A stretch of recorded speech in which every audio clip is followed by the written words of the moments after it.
2 सदियों से भी ज्यादा समय से फिरंगी जहाज अंग्रेजी, फ्रांसीसी, पुर्तगाली, स्पेनिश, डच दुनिया भर में घूम रहे थे और व्यापार के एक ही डोर में पूरी दुनिया बंधी आ रही थी। अब सवाल था पूरी दुनिया पर अपना साम्राज्य बनाने का। और 18वीं सदी के अंत तक यह बात साफ हो चुकी थी कि इसमें या तो इंग्लैंड का पलड़ा भारी रहेगा या तो फ्रांस का। शुरू में लगा कि ये व्यापारी कंपनियां सिर्फ अपने फायदे के लिए सफर में थी, लेकिन बात इतनी सीधी नहीं थी।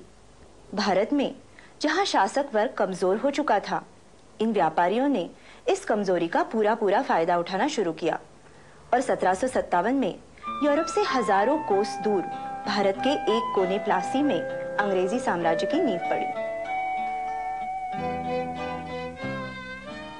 इतिहास में ऐसी घटनाएं मिलती हैं जो तब तो सामान्य सी घटना लगी होंगी, लेकिन आगे चलकर उनका महत्व सिद्ध हुआ हो। गद्दी हड़पने की लड़ाइयां तो उस जमाने में आए दिन चलती रहती थी, मगर प्लासी की ये लड़ाई एक विशेष घटना थी। देखने वालों को तब शायद ऐसा लगा होगा कि लड़ाई नवाब सिराजुद्दौला और उसके दरबारी मीर जाफर के बीच हो, लेकिन आज सब जानते हैं कि असली लड़ाई तो सिराज के फ्रांसीसी दोस्तों और मीर जाफर के अंग्रेजी मित्रों के बीच थी। जीते अंग्रेज। यह स्मारक है अंग्रेजों के उस जीत का जो आज भी प्लासी के उस मैदान में खड़ा है।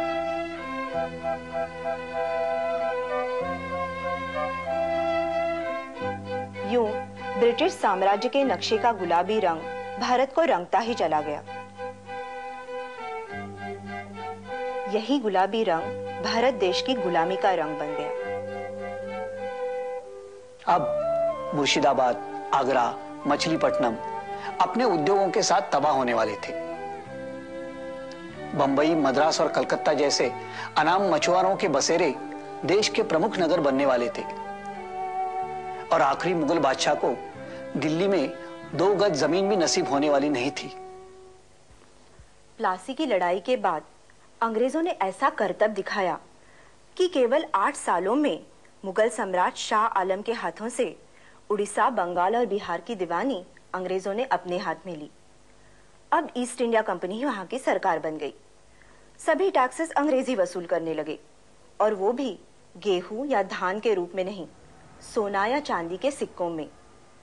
इस तरह व्यापार के लिए सोना या चांदी अब इंग्लैंड से भारत लाने की जरूरत ही नहीं रही। अब सोना भारत से इंग्लैंड की ओर बहने लगा।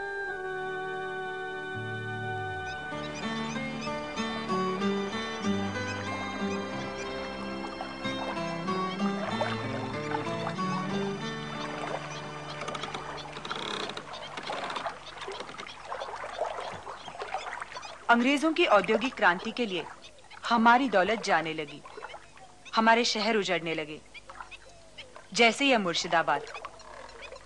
ये सिराजुद्दौला का शहर कभी बंगाल की राजधानी था और रेशम, हाथीदार, हीरे जवाहरात के व्यापार का बड़ा केंद्र।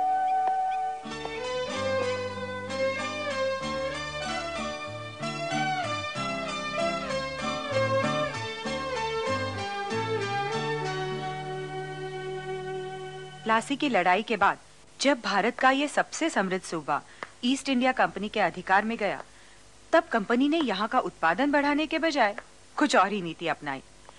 वहाँ इंग्लैंड में मशीनों से हजारों गज कपड़ा तैयार हो रहा था, जिसके लिए बाजार की जरूरत थी। ये कपड़ा सस्ता तो था, मगर भारत में बने कपड़े की तरह आकर्षक नहीं था।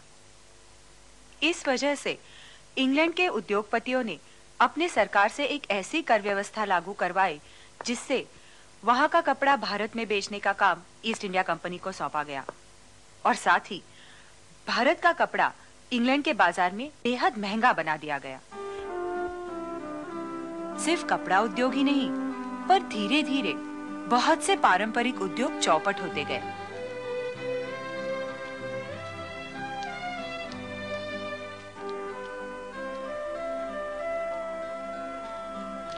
मुर्शिदाबाद की आबादी सन 1815 में 1,65,000 थी, 52 साल बाद 25,000 भी नहीं बचे।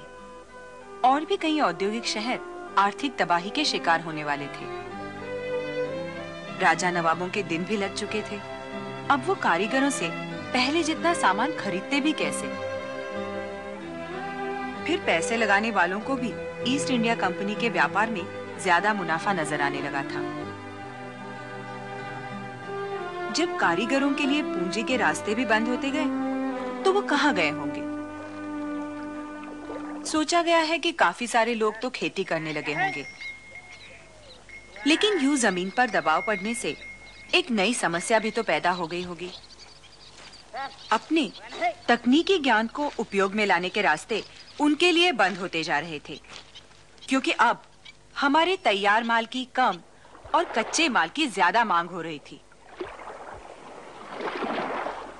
युग परिवर्तन होने को था और कई ऐसे उद्योग जिनसे खींचकर सदियों से विदेशी यहां आ रहे थे, वहीं आगे चलकर खत्म हो जाने वाले थे। जैसे कि यहां बना इस्पात या स्टील, जिसके बारे में यह बात प्रसिद्ध थी कि उसकी धार एक बार अगर बनी तो कभी कम नहीं होती।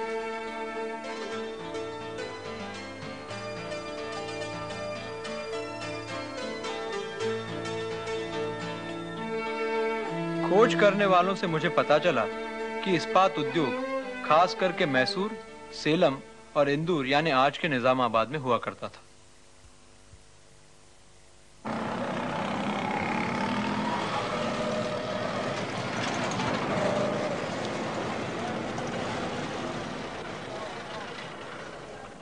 इस्पात या फौलाद की यह खोज मुझे जब हैदराबाद ले आई तब मुझे वाकई कुछ काम के नमूने मिले।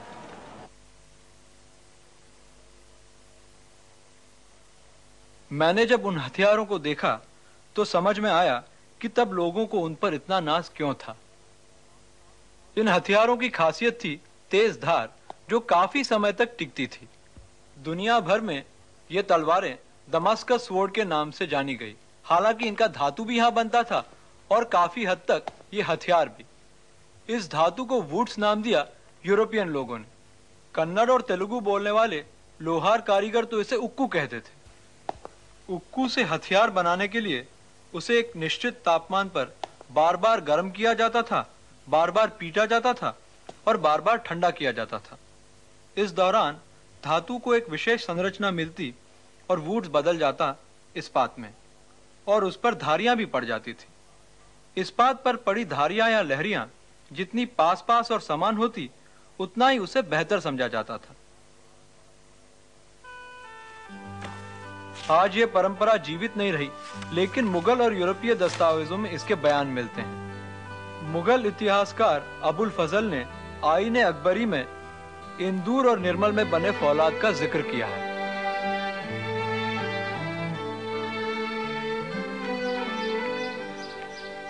इंदलवाई का किला था यहाँ। ये इस्पात के हथियारों के उत्पादन और बिक्री का केंद्र था। इस इलाके में इस्पात उद्योग की तरक्की का कारण जानने के लिए मैं एक जियोलॉजिस्ट डॉक्टर शर्मा से मिला। निजामाबाद जिले में लोह खनिज कहाँ कहाँ मिलते हैं? निजामाबाद जिले में दो किस्म के लोहे के खनिज रहते हैं। एक तो लेटराइट है, जो डेक्कन ट्राइब के ऊपर ये ब्राउन पैचेस है। डेक्कन ट्राइब जो है हरा है। दूसरा जो है हेमेटाइट और मैग्नेटाइट, ये पिंक एरिया जो ग्रेनाइट है उसमें मिलता है। उस ओर पहाड़ी के पीछे 50 किलोमीटर की दूरी पर लोहा बनाने के उद्योग के अवशेष मिलते हैं। वहाँ मैग्नेटाइट अयस्क से लोहा बनता था और इस दिशा में करीबन 80 किलोमीटर की दूरी पर लैटेराइट अयस्क से लोहा बनता था। ये दोनों किस्म के लोहे यहाँ इस्तेमाल किए जाते थे इस्पात बनाने के लिए। कोना समुद्रम गांव में घरों और खेतों के बीच ही है ये मलबे का बड़ा सा ढेर। इसमें हैं हजारों क्रूसिबल्स के टुकड़े, भट्टियों के अवशेष और बहुत सा धातु माल। निजामाबाद जिले में कई जगहों पर इस तरह के ढेर मिलते हैं।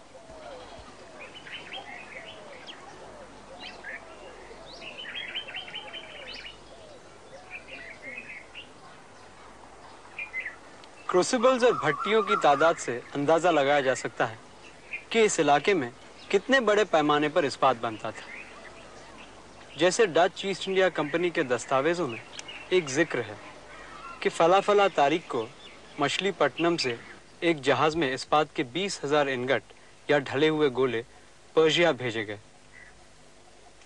इतने बड़े उद्योग को चलाने के लिए इससे जुड़े हुए अन्य उद्योग भी जरूर रहे होंगे, जैसे भट्टियां और क्रूसिबल्स बनाने के लिए खास रिफ्रैक्टरी मटेरियल तैयार करना,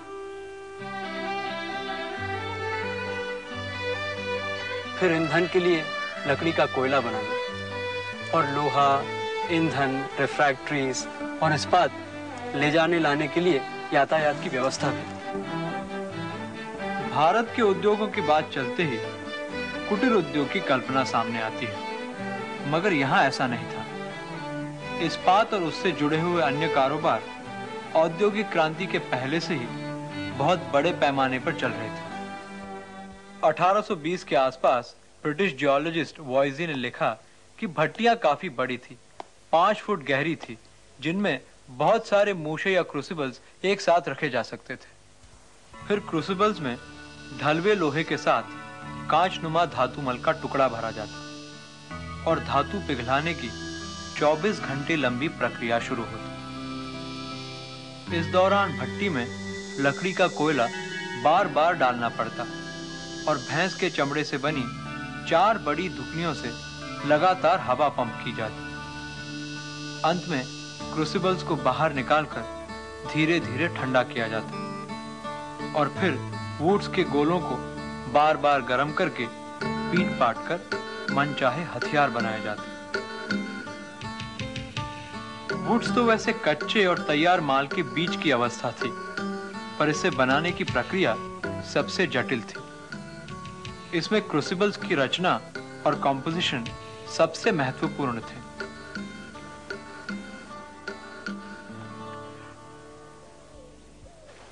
ये क्रूसिबल का ढक्कन है। ये निशान बताते हैं कि गर्म क्रूसिबल को सांडसी की मदद से भट्टी से बाहर निकाला जाता है। क्रूसिबल के ढक्कन से क्रूसिबल की दीवार का छोटा सा हिस्सा जुड़ा हुआ रह गया, और ये है बेस या नीचे के हिस्से का नमूना। वुड्स के ढले इनगट को निकालने के लिए क्रूसिबल को तोड़ा जाता था। जाहिर है इसे एक बार ही इस्तेमाल किया जा सकता था। डॉक्टर झूमुर लाहिरी फोटो माइक्रोग्राफी की मदद से इन क्रूसिबल्स की जांच कर रही है। तो सबसे पहले ये क्रूसिबल के डिजाइन को देखते हैं। ये ऊष्मा सह है, बहुत ऊंचा तापमान सह सकती है। देखिए, ये है इस्तेमाल किया हुआ क्रूसिबल का टुकड़ा। ये अंदर का चमकदार ग्लेज भट्टी में पकते पकते बना है और बाहर भी ग्लेज बना है।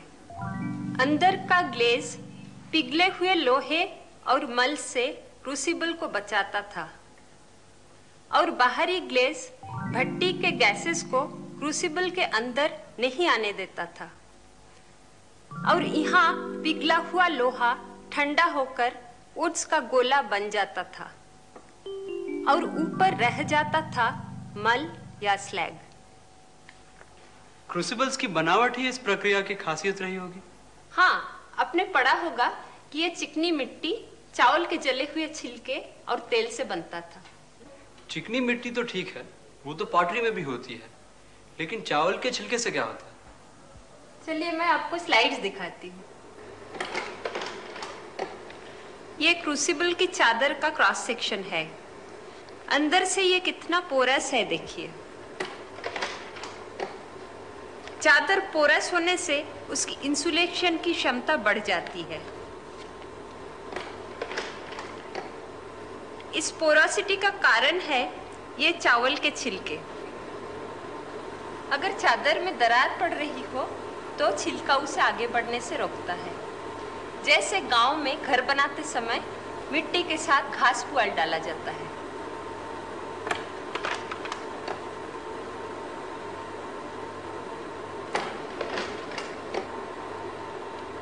इन छिलकों में काफी सिलिका मौजूद रहता है जो क्रूसिबल को ताप सहने में मदद करता है।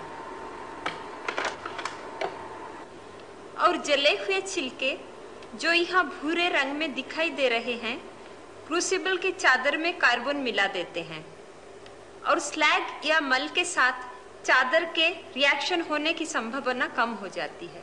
उन कारीगरों के लिए तो ये सिर्फ मलबा था, जो आप लोगों के लिए आज एक दस्तावेज बन गया। ये क्रूसिबल हमें कहता है कि उन कारीगरों को अलग अलग पदार्थों की कितनी गहरी जानकारी थी।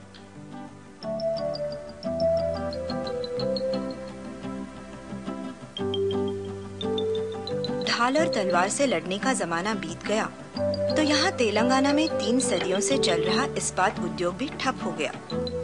क्या वजह थी कि यहाँ के कारीगर नए उपाय नहीं खोज सके? वही मुर्शिदाबाद वाला हाल हुआ यहाँ भी। इस्पात उद्योग में लगी हुई सारी पूंजी जैसे गायब हो गई।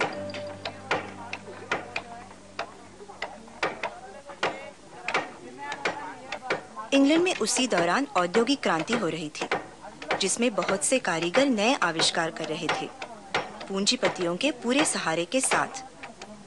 औद्योगिक क्रांति का ये दौर दरअसल लोहे और इस्पात का ही दौर था।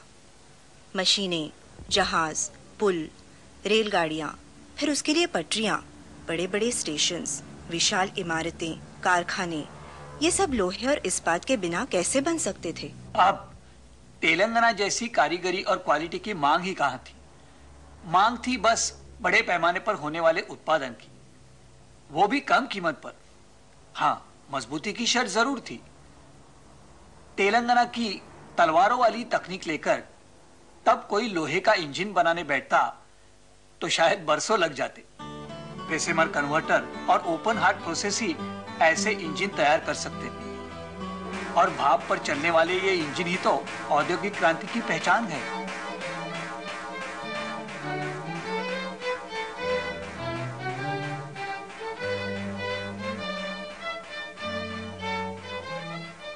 भाप की शक्ति यानी स्टीम पावर की जानकारी का इस्तेमाल कोई नई बात नहीं है। ईसा पूर्व 150 में सिकंदरिया के आविष्कारक हीरो ने यह खिलौना बनाया था जिसमें स्टीम पावर का इस्तेमाल हुआ था। यहाँ आग से पानी गर्म किया जाता था और यह पानी स्टीम बनकर इस गोले में आ जाता था। यहाँ ये स्टीम इन दोनों नलियों से विपरीत दिशाओं में बाहर निकलकर इस गोले को घुमाता था।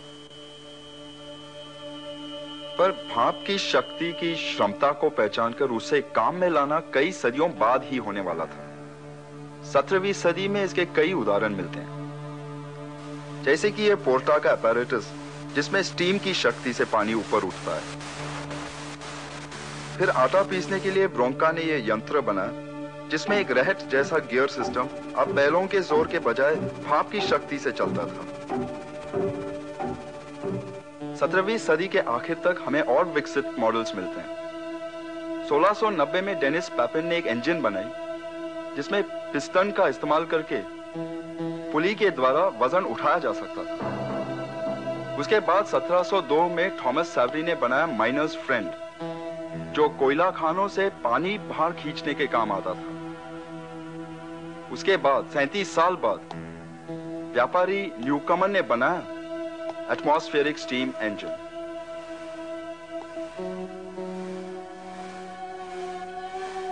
करीब 50 साल बाद ग्लासगो यूनिवर्सिटी के औजार बनाने वाले जेम्स वॉट ने न्यूकमन के पंप में और तकनीकी सुधार किया।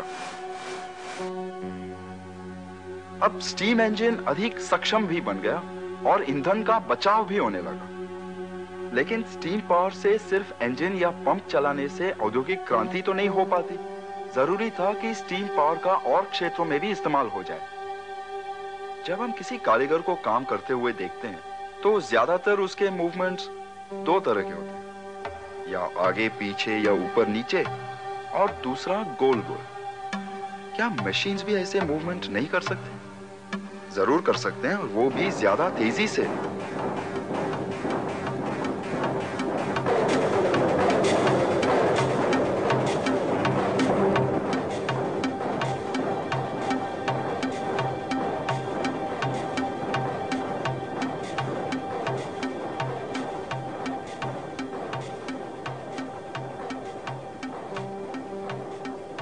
अब एक आदमी एक दिन में इतना कपड़ा बुन सकता था जितना 50-60 साल पहले 300 आदमी बुनते थे। भाप की शक्ति और मशीन, इन्हीं के मेल से हुई औद्योगिक क्रांति, और इससे मनुष्य के उत्पादन की शक्ति में एक स्थायी परिवर्तन आया। आदमियों का काम अपने हाथ में लेने वाले ऐसे तरह तरह के मशीनों की कहानियां तो बहुत सारे किताबों में मिलती है, पर शायद कम लोग जानते हैं कि इसके आविष्कारक महान वैज्ञानिक नहीं, आम आदमी थे। आर्कराइट, जिसने स्पिनिंग फ्रेम बनाई, एक नाई था। उसका साथी जॉन के घड़ीसाज था, और कार्टराइट, जिसने पहली बुनाई करने वाली मशीन बनाई, एक पादरी था। समाज के हर वर्ग का आदमी इस क्रांति में शरीक था। जो कोई भी नई तकनीक इजाद कर लेता था, उसके पीछे पूंजी लगाने वाले लोग तैयार खड़े हुए थे। यही तो कारण था इंग्लैंड में उद्योगों ने तेज रफ्तार से प्रगति की, और इस प्रगति से वहां के समाज में एक गहरा परिवर्तन आया, जिसकी दो मुख्य बातें थी। एक वो फैक्ट्री सिस्टम, जिसमें हर कारीगर अब मजदूर बनकर काम पर लगा हुआ था, और दूसरा पूंजीवाद। वैसे यूरोप में औद्योगिक क्रांति सिर्फ तरक्की लाई हो, ऐसा नहीं है। शहरी कारखानों और खदानों में काम करने वालों के हालात से यह जाहिर है। वहां भी किसानों और कारीगरों ने ही मुख्य तौर पर बदलाव की कीमत चुकाई। अपनी जमीन और काम छोड़कर वो जहां भी बसे, उनके रहने का प्रबंध तंग और दूषित था। फिर हवा रोशनी से दूर उन्हें 16-18 घंटे काम करना पड़ता, और पगारें इतनी कम थी कि पूरे परिवार को मजदूरी करनी पड़ती, 4-5 साल के बच्चों को भी। इन हालात में मजदूर संगठित होने लगे। 1848 में यूरोप के शहरों में एक हलचल मच गई।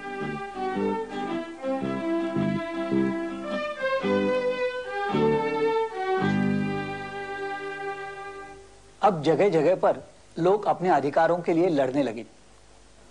विज्ञान सामाजिक विकास का नहीं, पूंजीपतियों के मुनाफे का साधन बन गया था, और उनकी पूंजी का एक बड़ा हिस्सा आ रहा था भारत जैसे पराधीन देशों से।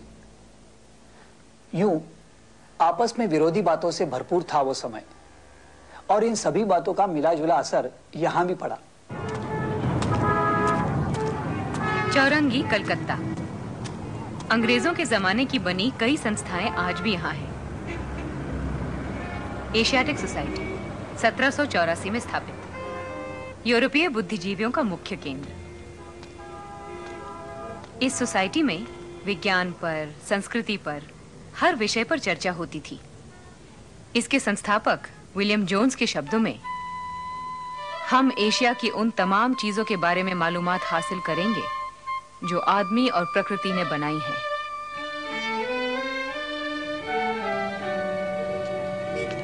1833 के बाद सोसाइटी का काम सरकारी सर्वेज ने ही आगे बढ़ाया, बड़े और व्यावहारिक पैमाने पर, जैसे ये जियोलॉजिकल सर्वे जो चौरंगी में आगे ही है।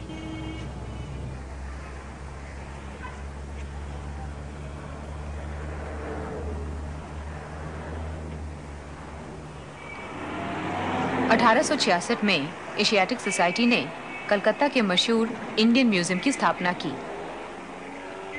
यहाँ अलग अलग सर्वेज ने गैलरियां बनाई थीं, जिसमें भारत भर के नेचुरल रिसोर्सेज या प्राकृतिक संपदा के विविध प्रकार के नमूने देखने को मिलते हैं। क्यों थी उन सज्जनों की उन सब में इतनी दिलचस्पी? क्या उनका केवल शौक था, या इसके पीछे वही कारण थे जो उन्हें खींचकर भारत लाए थे?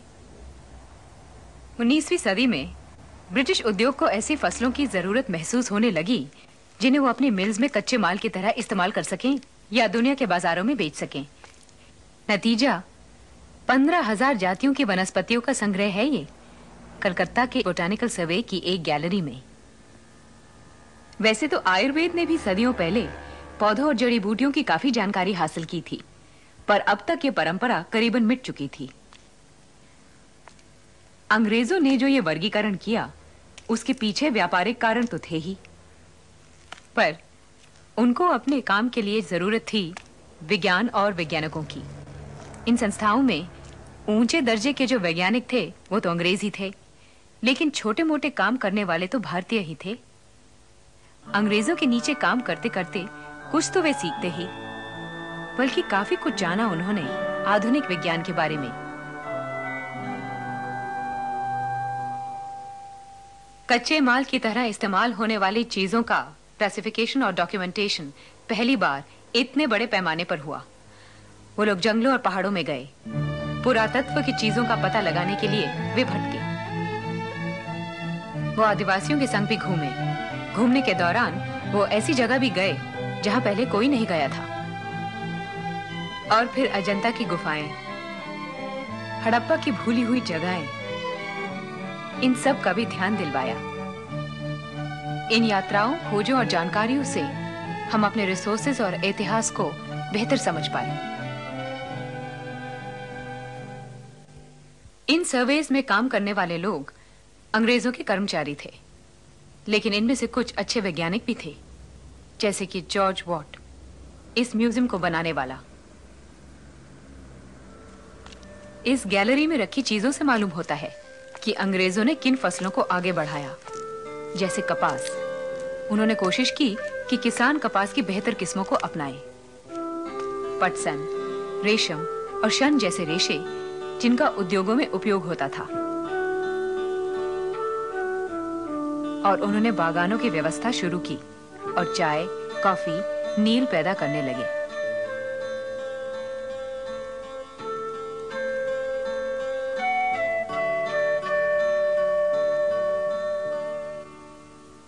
और इस तरह से कई काम हुए, लेकिन हमारे लिए इसका मतलब क्या था? हमारे किसान दुनिया के बाजार से तो जुड़े थे, लेकिन टेक्नोलॉजी तो वही थी। फसलों की कई नई जातियां आ तो रही थी, लेकिन लगान का बोझ तो वैसा का वैसा ही था। हुआ ये कि किसानों की हथेली पर कुछ रुपए तो जरूर आए, लेकिन जीवन स्तर में कितना फर्क आया। इतिहासकार इन्हीं सवालों को समझने की कोशिश कर रहे हैं।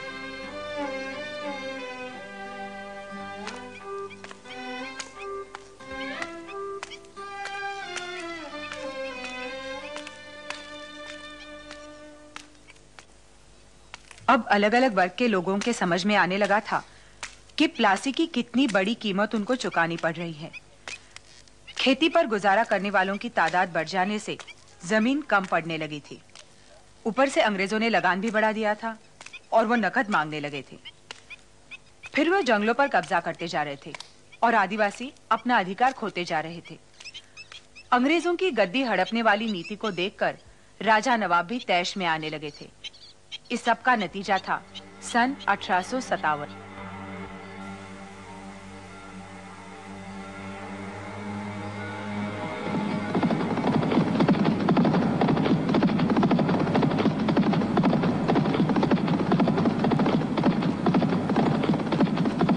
वो 11 मई 1857 की थी एक सुबह। वो एक सुबह जब मेरठ में कुछ बागी फौजी ईस्ट इंडिया कंपनी के दिल्ली की ओर चले। पौ फटती थी जब यमुना तट पर वो पहुंचे। दिल्ली वाले कुछ जागे थे, कुछ सोए थे। वो एक सुबह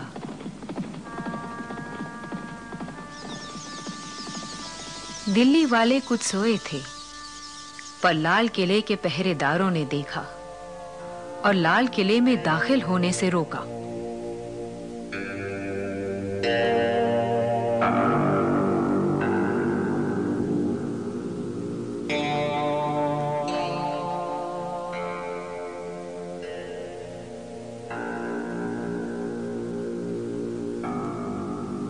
लाल किले में दाखिल होने से रोका। वो बागी लेकिन रुके नहीं। कुछ दिल्ली वाले साथ हुए और लाल किले के पीछे से एक रास्ता आखिर ढूंढ लिया। एक रास्ता आखिर ढूंढ लिया। वो चाहते थे एक बार बहादुर शाह से मिलें और उसको रहनुमा माने। और वैसे तो वो अंग्रेजों के रहम पे था। पर बागियों ने ऐलान किया, उसे शाह हिंद का नाम दिया।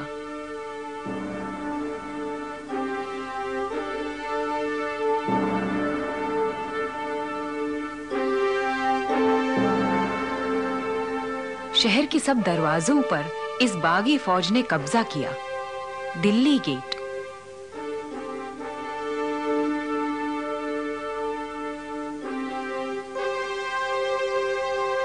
कश्मीरी गेट,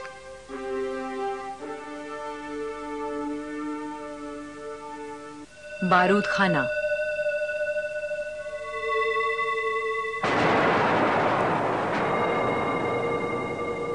सरकारी दफ्तर लूटे गए, हथियाए गए। अंग्रेजों से बदला लिया गया, जो हाथ लगा उसे मार दिया।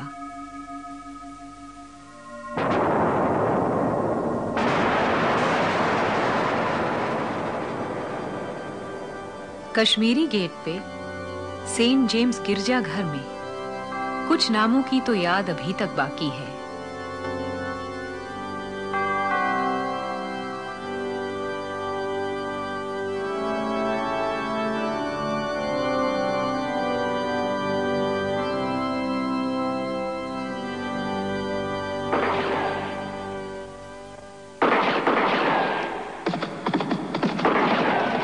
यूं गदर 57 का फूटा आजादी का नारा लेकर और बढ़ता गया।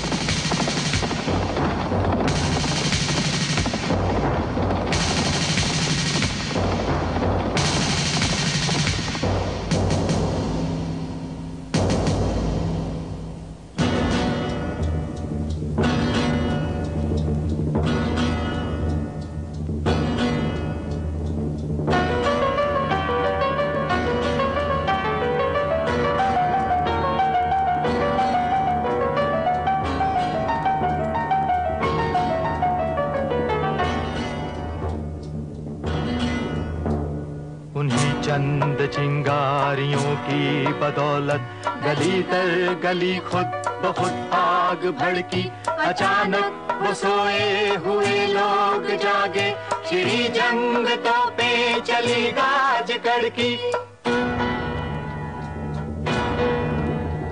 न तब कोई हिंदू रहा ना मुसलमान, मिले सब नजर एक नई कौम आई। किसान और कारीगरों के भी लब से सुनाई हमें वो ही आवाज आई।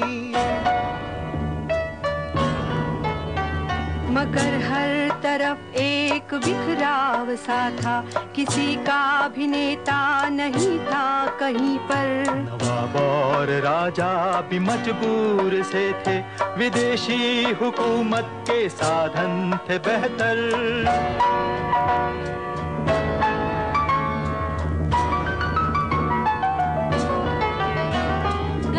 हिंद की डोर रानी के हाथों, गई आंख जिसने भी नजरें मिलाई। मगर आग आगे बढ़ी, मगर आग आगे बढ़ी और आए कहीं मंगल पांडे, कहीं लक्ष्मीबाई।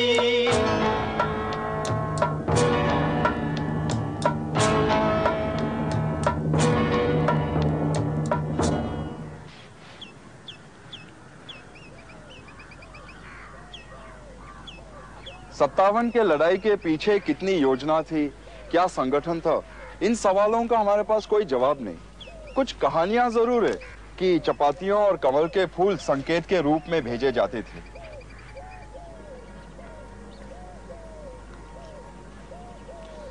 इतना साफ है कि महीने भर में उत्तर भारत विद्रोह की लपट में आ गया था।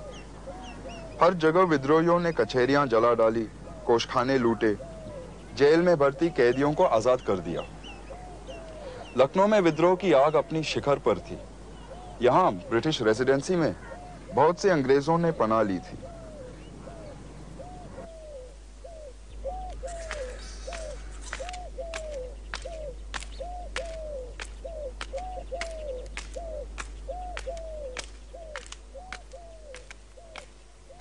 बहुत सारे अंग्रेज, ज्यादातर बच्चे और औरतें इस तहखाने में छुपे रहे।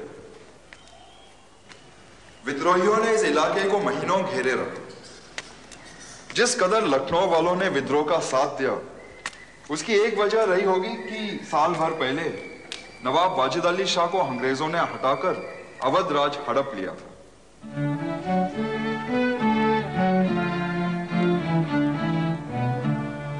विद्रोह देश भर में नहीं फैला, पंजाब और बंगाल में खास कुछ नहीं हुआ।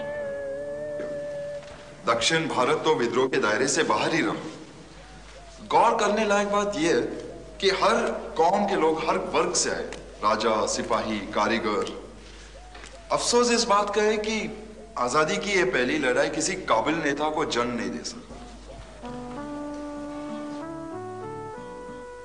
जगह जगह विद्रोहियों ने लौट फिर के उन्हीं राजा, नवाब, जमींदारों से नेतृत्व की मांग की जो ऐशो आराम में और पुराने ख्यालों में डूबे हुए थे। पर वैसे इस समय तक एक अलग चेतना बनने लगी थी और इसी ने आगे जाकर नए नेतृत्व को जन्म दिया। ये चेतना आई नई शिक्षा के साथ। पहले तो इसी बात पर विवाद होते रहे कि पश्चिमी विज्ञान और साहित्य पर जोर दें या पारंपरिक शिक्षा को ही आगे बढ़ाएं। जब आधुनिक शिक्षा के पक्ष में फैसला हुआ, तब इस बात पर बहस छिड़ गई कि शिक्षा का माध्यम अंग्रेजी होना चाहिए या देशी भाषाएं। आखिर फैसला हुआ कि अंग्रेजी में ही पढ़ाई होगी। फिर उच्च शिक्षा के गिने चुने केंद्र स्थापित किए गए, इस आशा के साथ कि इन चंद विद्यार्थियों के द्वारा जन साधारण तक धीरे धीरे तो शिक्षा पहुंच ही जाएगी। पर सरकार की जन शिक्षा में शायद ही दिलचस्पी रही हो। उन्हें तो जरूरत थी एक क्लार्क या बाबू वर्ग की, जो उनकी बढ़ती हुई प्रशासन में नौकरी कर सके। ऐसे लोगों को इंग्लैंड से बुलवाना महंगा पड़ रहा था। ऊपर से वो ये भी चाहते थे कि इस तरह ये लोग वफादार बन जाएंगे और यूं विद्रोह का संकट टलता जाएगा। जैसा कि मकौले ने कहा कि ऐसे लोग सरकार के और करोड़ों की प्रजा के बीच एक माध्यम बनेंगे। उनका रक्त चाहे हिंदुस्तानी हो, पर बुद्धि से तो अंग्रेजी होंगे। पर क्या यह सरकारी योजना पूरी तरह सफल हो पाई? आखिर पढ़ाई का माध्यम था अंग्रेजी, वही भाषा जिसमें जेफरसन और टॉमस पेन ने आजादी के गुण गाए, जिसमें न्यूटन और डार्विन ने लिखा। पढ़े लिखे भारत के लोगों ने भी अखबारों, पुस्तिकाओं और भाषण के जरिए लोकतंत्र, राष्ट्रीयता और समानता की बातें की, साम्राज्यवाद के खिलाफ आवाज उठाई। कलकत्ता के पास राधानगर के इस गांव में 1772 में राम मोहन राय का जन्म हुआ।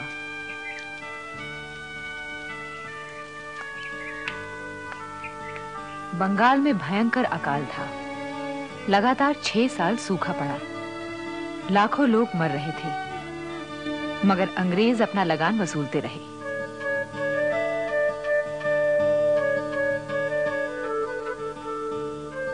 किसानों का असंतोष बढ़ता गया और अंग्रेजों व जमींदारों के खिलाफ कई आंदोलन छिड़े। इन आंदोलनों को बेरहमी से कुचला गया, पर भवानी पाठक और रघुनाथ जैसों के नाम लोगों के दिलो दिमाग पर छाए रहे। इसी सब के दौरान राम मोहन ने शिक्षा पाई, संस्कृत पुस्तकों का पाठ किया, फारसी व अरबी किताबों से तालीम हासिल की। क्योंकि वो एक अमीर जमींदार परिवार के थे, उन्हें पढ़ाई का मौका मिला। वो एक विशेष विद्यार्थी रहे होंगे। उन्होंने हिंदू, मुसलमान, ईसाई धर्मों का अध्ययन किया। वो फ्रेंच, लैटिन, ग्रीक, हिब्रू और अन्य भाषाएं भी सीख गए। यूं उन्होंने प्राचीन चिंतन के साथ साथ नए पश्चिमी विचार भी अपनाए। बड़े होकर राम मोहन कलकत्ता रहने आए। कई अखबार शुरू किए। नई चेतना लाने के प्रयास में बहुत से पढ़े लिखे लोग उनके साथ आए।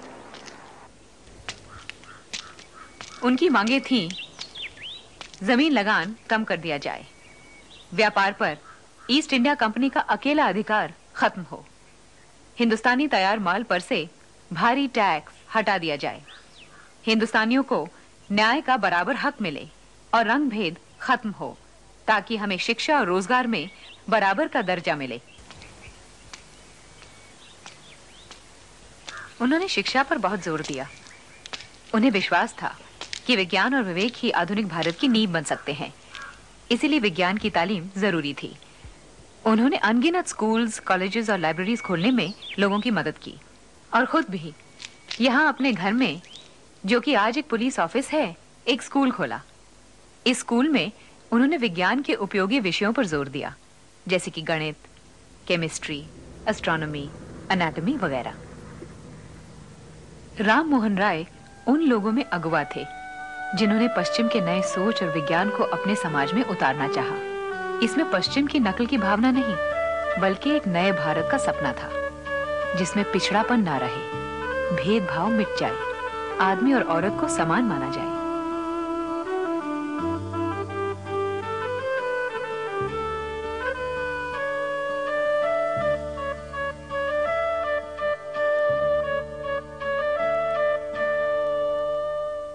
रैशनलिज्म, ह्यूमनिज्म, बुद्धिवाद और मानववाद। राममोहन राय के अलावा कई समाज सुधारक इन बातों पर जोर देने वाले थे, जैसे महाराष्ट्र में ज्योतिबा फुले, आंध्र में वीरेशलिंगम, केरल में कुमारन आशान। समानता के विचार ने फ्रांस और अमेरिका की क्रांतियों में सशक्त भूमिका निभाई थी और अब यूरोप में ये सिद्ध हो रहा था कि किस तरह विज्ञान और टेक्नोलॉजी मानव विकास का आधार बन सकते हैं।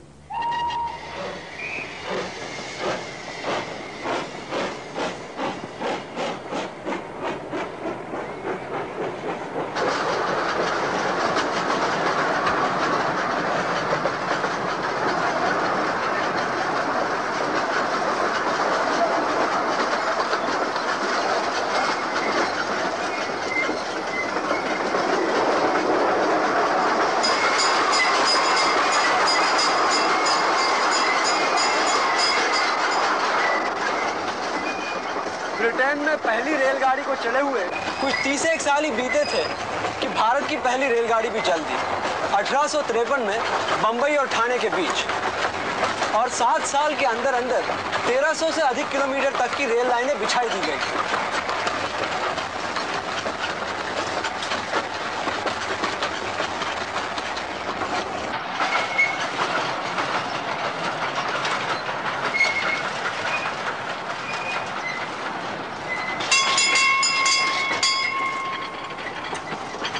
19वीं सदी के खत्म होते तक तो 25,000 किलोमीटर की पटरियां लग चुकी थी। इस तरह भारतीय रेल ने 1910 तक संसार में चौथी जगह हासिल कर ली।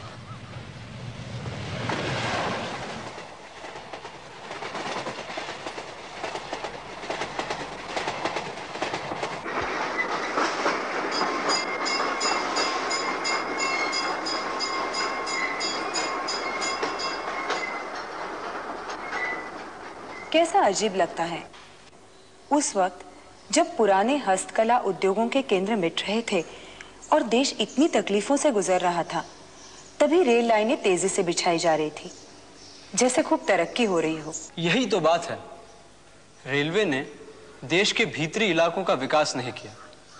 रेलवे लाइनें तो राज करने वालों के फायदे के लिए बिछाई गई थी। उन्होंने यहाँ पर लंबी लंबी ट्रंक लाइंस बिछाकर अंदर के इलाकों को सिर्फ बड़े बंदरगाहों से जोड़ा, ताकि देश का माल बाहर जा सके और ब्रिटेन में तैयार हुआ सामान अंदर आ सके। और बस कैंटोनमेंट्स को जोड़ा गया उनकी फौजों की सुविधा के लिए। रेलवे एक और टेक्नोलॉजी थी जिससे साम्राज्यों को फैलाने का काम लिया गया, यही ना? वैसे लाइनें बिछाने से हजारों लोगों को नौकरी मिली, और जैसे जैसे रेलवे, सिंचाई और सड़कों का काम बढ़ा, इनके लिए प्रशिक्षित भारतीयों की जरूरत पड़ी और अंग्रेजों ने सिविल इंजीनियरिंग और सर्वेइंग के कोर्स शुरू किए। ये सब उन्होंने अपने फायदे के लिए किया, पर भारत के लिए यही आधुनिक तकनीकी शिक्षा की शुरुआत थी। वो तो ठीक है, पर उन्होंने मैकेनिकल इंजीनियरिंग की पढ़ाई का कोई इंतजाम नहीं किया और ना ही हमें अपने इंजन बनाने दिए। ये सुनो, 1865 से 1941 के दरमियान कोई 12,000 इंजन बाहर से मंगवाए गए, जबकि सिर्फ 700 यहाँ बने। म्यूजियम में लगे मैन्युफैक्चरर्स प्लेट को देखकर भी ये अंदाजा लगाया जा सकता है। इंजन बनाने के कारखाने उन्होंने यहाँ क्यों नहीं लगवाए? दरअसल यही रवैया तो उन्होंने सारे उद्योग धंधों के लिए अपना रखा था। सारी मशीनरी बाहर से मंगाई जाती थी, यहाँ कुछ भी नहीं बनता था। वही पुरानी समस्या है ना आखिर। सदियों तक थियोरी जानने बनाने वाले विद्वान अलग रहे और अपने हाथों से काम करने वाले दस्तकार वगैरह अलग। इस अलगाव की हमें कीमत चुकानी पड़ी। इन दोनों के मेल से ही औद्योगिक क्रांति हो सकती थी, जो हुई कहीं और। जब इस देश के कुछ लोगों ने आधुनिक विज्ञान को जरूरी समझकर उसकी मांग की, तो अंग्रेज हमें आसानी से सब कुछ नहीं देने वाले थे। वो अपना ज्ञान हमें बख्शने तो यहाँ नहीं आए थे। हम ऐसे बात कर रहे हैं जैसे आज के अखबार में छपी किसी न्यूज रिपोर्ट को पढ़कर। अरे किसी भी न्यूज रिपोर्ट से क्या कम है इन बातों का महत्व। रेलवे की तरह टेलीग्राफ, कैनाल, सड़कें, पुल वगैरह भी अंग्रेजी हुकूमत के लिए जरूरी थे।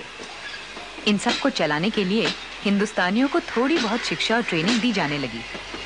कई इंजीनियरिंग कॉलेजेस खोले गए, जिनमें सिविल इंजीनियरिंग पर ही जोर दिया गया।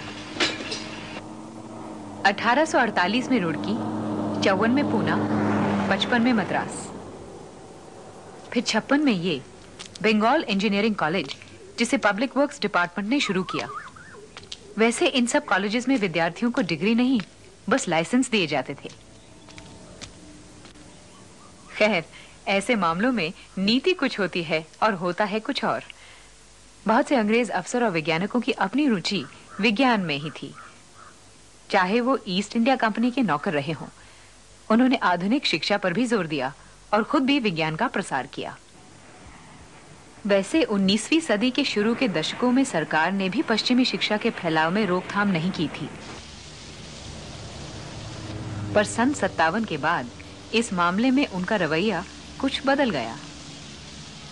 साफ शब्दों में कहा गया कि इस देश के लोग अभी इस लायक ही नहीं हैं कि आधुनिक विज्ञान और नए सोच विचार ग्रहण कर सकें। बेशक इस सख्ती के पीछे कोई वजह थी। पढ़े लिखों का एक नया वर्ग बनता जा रहा था, जिसमें से कुछ लोग अपने नए ज्ञान का इस्तेमाल करके अंग्रेज सरकार की नीतियों पर सवाल उठाने लगे थे।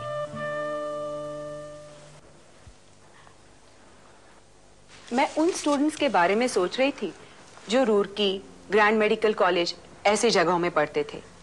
उनमें से कितनों को विज्ञान में सरकारी नौकरी से बढ़कर कुछ नजर आया होगा? देश के भविष्य में विज्ञान की भूमिका के बारे में क्या वो कभी सोचते थे? तकनीकी प्रशिक्षण पाने वाले कितने विद्यार्थियों ने सपना देखा होगा कि आधुनिक टेक्नोलॉजी की मदद से हम अपनी गरीबी दूर कर सकते हैं? साइंस को लोगों तक पहुंचाने का ख्याल क्या किसी के मन में आया होगा? ये सारे सवाल सामने आए जब मैं इस बार मुर्शिदाबाद से कलकत्ता गई थी, क्योंकि मैंने एक ऐसे व्यक्ति के बारे में जाना जिन्होंने इन समस्याओं पर गंभीरता से सोचा था। वो थे महेंद्रलाल सरकार, जिन्होंने कैलकाटा मेडिकल कॉलेज से पढ़ा था। महेंद्रलाल ने अपना काम वैसे शुरू किया 1869 में। कैलकाटा जर्नल ऑफ मेडिसिन में उन्होंने लिखा है, हम ऐसी संस्था चाहते हैं जो आम जनता के प्रशिक्षण के लिए हो, जहां विज्ञान के विषयों पर नियमित रूप से व्याख्यान दिए जाए और अध्यापक न सिर्फ उदाहरण के तौर पर प्रयोग करके दिखाए, पर वहां इकट्ठा लोगों को भी आमंत्रित किया जाए कि वो सामने आए और उन्हें खुद प्रयोग करना सिखाया जाए। हम मानते हैं कि इस संस्था का प्रशासन और नियंत्रण पूरी तरह से भारतीयों के हाथ में होना चाहिए। पर ऐसी संस्था को पैसा कौन दे सकता था? राजा, जमींदार, बड़े बड़े व्यापारी। लेकिन जब महेंद्रलाल सरकार Indian association for the cultivation of science का प्रोजेक्ट लेकर ऐसे लोगों के पास गए, तो उनको आश्वासन ज्यादा मिले, पैसे कम। ये अमीर लोग शायद ही महेंद्रलाल का उद्देश्य समझ पाए होंगे। जन साधारण के लिए शिक्षा किस लिए? प्रयोगों से फायदा कैसा? और खुद करने की क्या जरूरत? महेंद्रलाल तो बात कर रहे थे स्वावलंबन की, एक वैज्ञानिक संस्कृति की।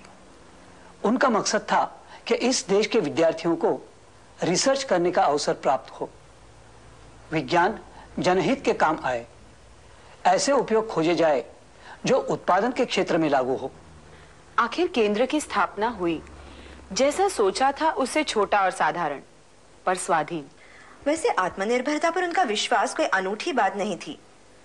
19वीं सदी के अंत तक देश भर में एक नया राजनैतिक जागरण फैल रहा था। राष्ट्रीयता की नई भावना बन रही थी। सन 1885 में इंडियन नेशनल कांग्रेस का जन्म हुआ।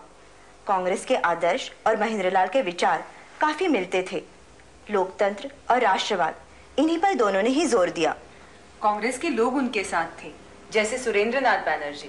हाँ, और आगे चलकर तो विज्ञान से जुड़े लोग और आजादी के लिए लड़ने वाले, इनके बीच के संबंध और भी घने होते गए। और वैज्ञानिकों की एक नई पीढ़ी इसी माहौल में उभर कर आई। उसमें कई ऐसे लोग थे जिन्होंने Indian association for the cultivation of science में काम किया। प्रफुल्ल चंद्र राय, जगदीश चंद्र बोस, आशुतोष मुखर्जी और बाद में सीवी रामन और मेघनाथ साहा।